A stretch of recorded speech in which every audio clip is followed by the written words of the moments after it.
93 FM. 93 FM. Equinox Radio. Bonjour, la déchéance physique d'une existence altérée révèle le solipsisme éthique d'un entourage désincarné.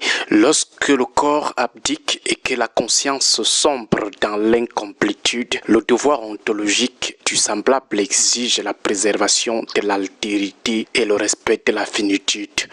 À la place s'impose plutôt une instrumentalisation réifiante, un entourage réduit à des appétits immanents prêt à faire de la défaillance d'une existence toute une opportunité. Des proches calculateurs recyclent la vulnérabilité d'un éclamoignerie en une pure condition de possibilité de leur propre persévérance dans l'être. Ils observent l'altération des facultés, constatent le déclin de l'autonomie et choisissent de suspendre toute responsabilité et redevabilité morale pour pérenniser leurs bénéfices strictement personnels. Ils observent l'abandon des forces, constatent l'éclipse progressive mais optent exclusivement pour la sauvegarde de leurs seuls avantages pouvoiristes, matériels et symboliques. La vie de celui à qui ils s'accrochent comme des sangsues leur importe peu, de vrais charognards on dirait.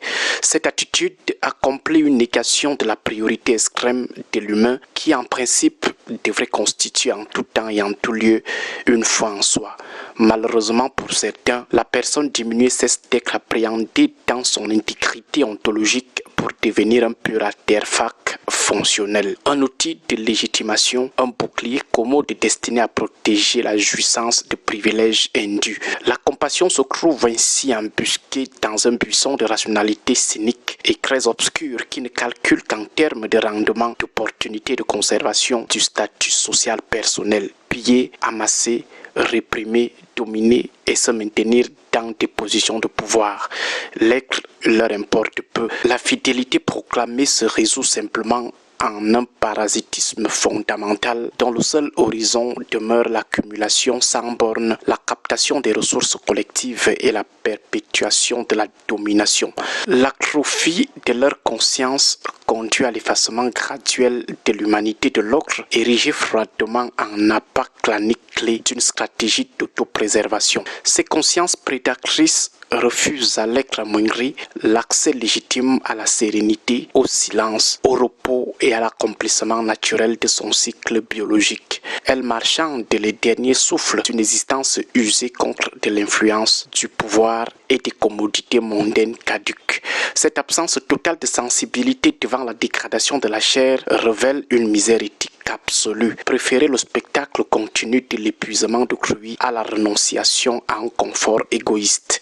Il tente de faire de l'être un captif d'une oligarchie qui ne jure que sur la Bible du matérialisme sauvage. La contrainte et l'oppression exercée sur le corps social découlent directement de cette incapacité ontologique à respecter l'être.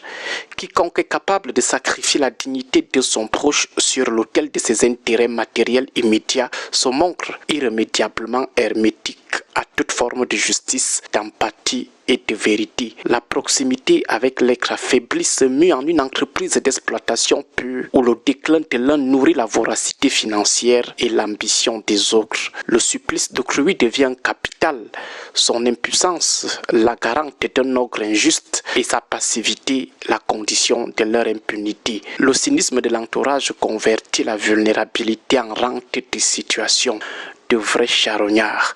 Ce solipsisme déclut la possibilité même d'une communauté fondée sur la réciprocité et la bienveillance. Dès lors que l'égoïsme marchand absorbe l'impératif de respect de la personne humaine, le champ social se corrompt entièrement. Comment espérer la justice d'individus incapables d'accorder à leurs propres compagnons la grâce du repos? Nulle quête de possession, nulle conservation de prérogatives et nul calcul clanique ne saurait légitimer la réduction d'une vie humaine au rang d'instrument pragmatique, au rang d'appât, de captation des positions de pouvoir et des ressources. Assister à la dissolution progressive d'un individu tout en se félicitant des opportunités qu'elle génère demeure l'expression la plus aboutie de la déchéance morale. L'histoire de la pensée nous enseigne que la mesure d'une civilisation se lie aussi dans sa capacité à protéger ses êtres vulnérables contre la rapacité des opportunistes. Céder à la tentation de maintenir un être amoindri dans la tempête des affaires publiques pour satisfaire son propre besoin de puissance revient à trahir l'essence même du pacte humain.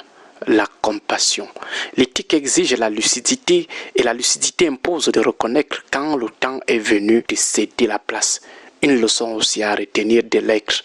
Refuser cette vérité fondamentale par pur calcul personnel condamne tout simplement l'entourage à sombrer dans des abus, dans des instrumentalisations. Lorsque la souffrance d'un homme devient le marchepied de la cupidité de ses proches, il ne nous reste alors qu'une caricature d'humanité, un espace déserte de toute compassion où la quête effrénée du profit matériel a définitivement étouffé la voix de la pitié.